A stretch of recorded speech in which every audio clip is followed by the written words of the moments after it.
Case Study: Appleby vs. Myers. Introduction. The 1867 case of Appleby v. Myers holds a significant place in contract law. It grapples with the complexities of contract performance, divisibility, and the impact of unforeseen events. The case revolves around a construction project gone awry, raising questions about who bears the financial burden when a contract is disrupted by circumstances beyond either party's control.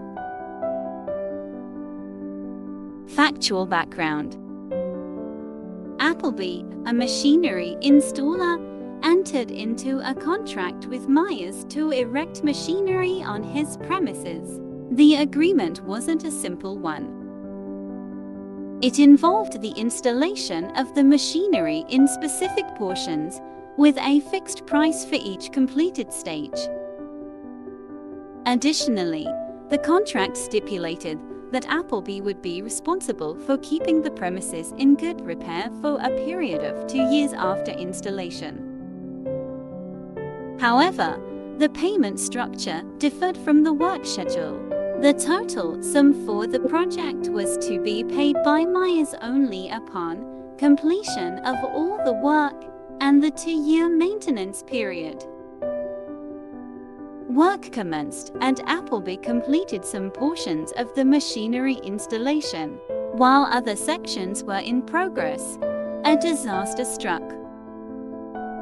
An accidental fire engulfed the premises, destroying everything: the completed machinery, remaining materials, and even the building itself. Legal issue. This devastating event triggered the central legal question in the case. Despite the fire rendering full completion impossible, Appleby demanded compensation for the work they had already completed. They argued that the contract was divisible, allowing them to claim payment for those finished portions, regardless of the overall destruction. In essence, Appleby contended that they had fulfilled their obligations for certain stages of the project and deserved compensation for their work. Holding and reasoning. The initial court hearing, held in the Court of Common Pleas, sided with Appleby. The court's reasoning might have centered on the concept of divisibility in contracts. They might have viewed the agreement as divisible, meaning it could be broken down into separate stages, each with its own associated price. Since Appleby demonstrably completed some stages, they were entitled to payment for those, even if the fire prevented full performance. However, the story doesn't end there. Myers appealed the decision, taking the case to the Court of Exchequer Chamber. This higher court reached a different conclusion, ultimately ruling in favor of Myers. The Court of Exchequer Chamber's reasoning likely focused on two key legal principles. Doctrine of frustration. The court might have applied the doctrine of frustration of contract. This doctrine excuses both parties from their contractual obligations. When an unforeseen event makes performance impossible or fundamentally different from what was originally contemplated. The fire, a clearly unforeseen event, rendered further performance by both Appleby installation and Myers payment upon completion impossible. Entire contract. The court might have considered the contract as entire, meaning full completion and final payment were interdependent conditions. Since the fire prevented full completion, it also rendered the payment obligation null and void.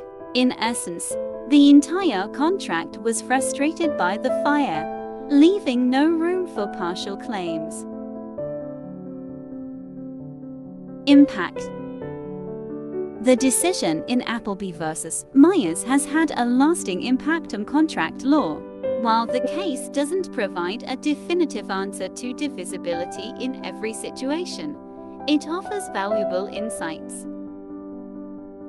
Divisibility clarification. The case serves as a reminder that divisibility is not always straightforward. Courts will consider the specific terms and structure of the contract, along with the nature of the work performed, to determine if a contract can be considered divisible. Frustration doctrine emphasis. The case reinforces the importance of the frustration doctrine. It highlights that unforeseen events can disrupt contracts, potentially excusing both parties from further obligations. Conclusion. Appleby v. Meyer stands as a significant case in contract law. It sheds light on the complexities of divisibility, the doctrine of frustration, and their interplay in unforeseen circumstances. While the case doesn't offer a one-size-fits-all solution, it helps navigate situations where performance becomes impossible due to events beyond the parties' control. If you are a law student and looking for more case studies, visit our website www.mylawtutor.net.